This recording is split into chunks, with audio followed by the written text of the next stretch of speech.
Now, Sue Bird, I'm not shocked at you at all. You've been a snake. You've been a snake this whole time. I don't know why Caitlin even goes on your podcast. I don't know why she supports anything you do. You've been a snake in the grass the whole time, and you've been out the grass. You have been outwardly hating and jealous of this girl. It's nasty. Disgusted with Cheryl Miller and Sue Bird as they go on a public show here on. Of the old WNBA have launched their counterattack. Cheryl Miller, the legendary pioneer who helped build women's basketball, and Sue Bird, the four-time champion who dominated an entire generation, have stepped onto the front lines. But instead of celebrating the player who has brought unprecedented attention to the league, they have become two of the most prominent critics of the movement surrounding Caitlin Clark. Their message sent shockwaves across the basketball world. This wasn't just another debate. It felt like the opening salvo in a battle for the soul of the WNBA. On one side stand the legends who helped create the league. On the other stands Caitlin Clark, the generational superstar whose arrival shattered television records, packed arenas, music, and attracted millions of new fans. What should have been a passing of the torch has instead turned into an all-out war over the future of women's basketball. Every interview, every podcast, and every public comment now feels like another strike in a conflict that grows more intense by the day. Supporters see Clark as the player pushing the league to new heights, while critics warn that the conversation around her is overshadowing everyone else. The result is no longer just a basketball rivalry. It's a battle over legacy, influence, and who gets to define the next era of the WNBA. What do you think? Are Cheryl Miller and Sue Bird just protecting their legacy, or are they openly hating on Caitlin Clark?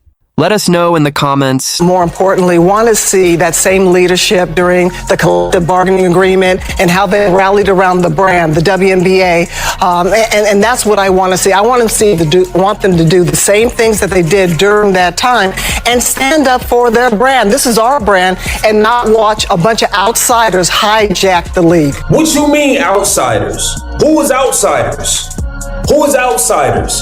You clearly taking a shot at Caitlin Clark fans. You are clearly doing that because since day one, y'all have been trying to paint a picture that everything changed the moment Cheryl Miller used one word: outsiders. That single comment ignited a firestorm across the basketball world. Were millions of Caitlin Clark fans really being welcomed into the WNBA, or were they being told they didn't belong? That's the question that suddenly had everyone talking. To Clark supporters, the timing couldn't have been more striking.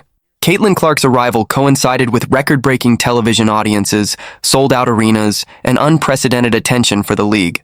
Yet instead of celebrating the explosion of interest, some of the loudest voices seemed more focused on questioning the people filling those seats. Cheryl Miller and Sue Bird didn't just criticize fan behavior. They stepped into the center of a debate over who gets to shape the WNBA's future. Was this about protecting the league's identity or resisting the biggest wave of change it has ever experienced? Then the conversation moved from microphones to the hardwood. Every hard foul, every heated exchange, and every controversial whistle added fuel to an already raging fire. When Dijonai Carrington was ejected after a flagrant foul on Sophie Cunningham, fans saw another chapter in a season filled with physical play and non-stop controversy. For many viewers, it became part of a much larger story, one where every incident involving Caitlin Clark sparked another battle across television, social media, and the basketball world. Now, the WNBA stands at a crossroads. On one side are the legends who built the league through decades of sacrifice. On the other is a new generation led by Caitlin Clark, bringing unprecedented attention and millions of new eyes to the game. The question is no longer whether the league is changing. The real question is whether its biggest stars can unite behind that change, or whether this battle will define the next era of women's basketball. I'm disgusted. Disgusted. Another snake. And our narrative. Yeah, I mean, this is such a nuanced conversation, probably difficult to have in a halftime segment. But I do think that there are people trying to leverage our league for their own personal gain. And in my experience as a player, particularly in 2020, what I learned is you have tough conversations behind closed doors, you strategize, and that's how you figure out how to, for lack of a better, defend yourself and defend what this league has built. That requires leadership, and really on all levels, from the players, from the union, from the league, you name it, us who are covering the game. It requires that leadership. So that's what I think we need to start to do. Yeah, I like that you brought. Disgusted. I'm disgusted with Sue. WNBA was a niche league.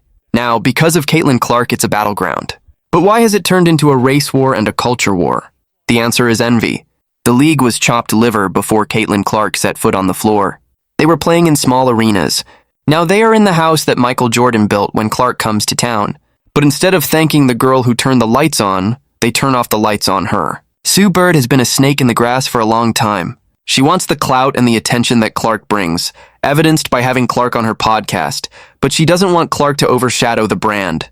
The psychology is fascinating and vicious. It's a rejection of the very person who made their platform worth having.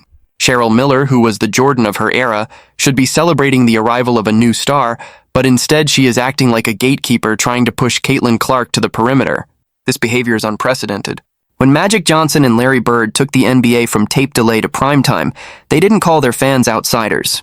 They embraced the spotlight. But here, the WNBA veterans want the economic benefits of Clark's popularity without allowing her to be the face of it. They resent that this white girl from Iowa is the center of attention. It is a staggering lack of gratitude. Instead of protecting their new cash cow, they are trying to butcher her in the media. Culture war. It has turned into a sexual identity war. They turned it into all of this because they was jealous of Caitlin Clark. Let's remember, they turned it into all of this because of jealousy and envy to start. It has turned into a political war, and ultimately it's turned into a diva war. Because many of the veteran WNBA players, black and white, of any color,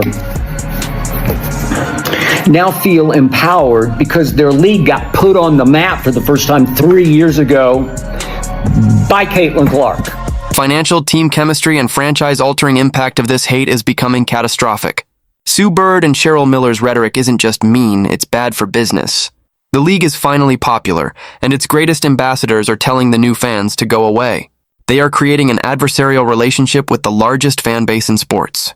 The queer WNBA players and the black WNBA players are trying to isolate Clark, viewing her as a political adversary rather than a teammate. Skip Bayless is right to snap.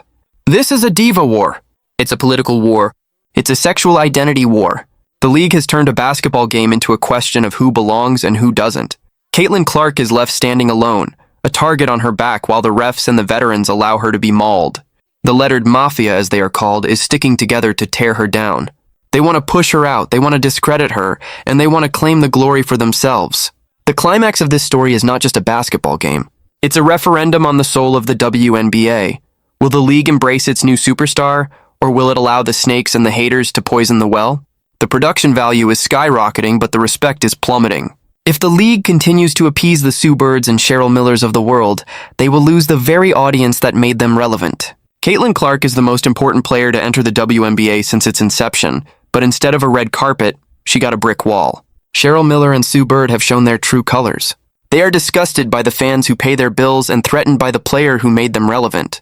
It is a story of jealousy, hypocrisy, and the fear of losing control. The future of the WNBA hinges on its ability to adapt. If they continue to treat the 22-year-old phenom as an outsider, the league will shrink back to the days of Subway sandwiches and chips. They must decide. Do they want to be a niche league with a big ego, or a global powerhouse with a thankful heart?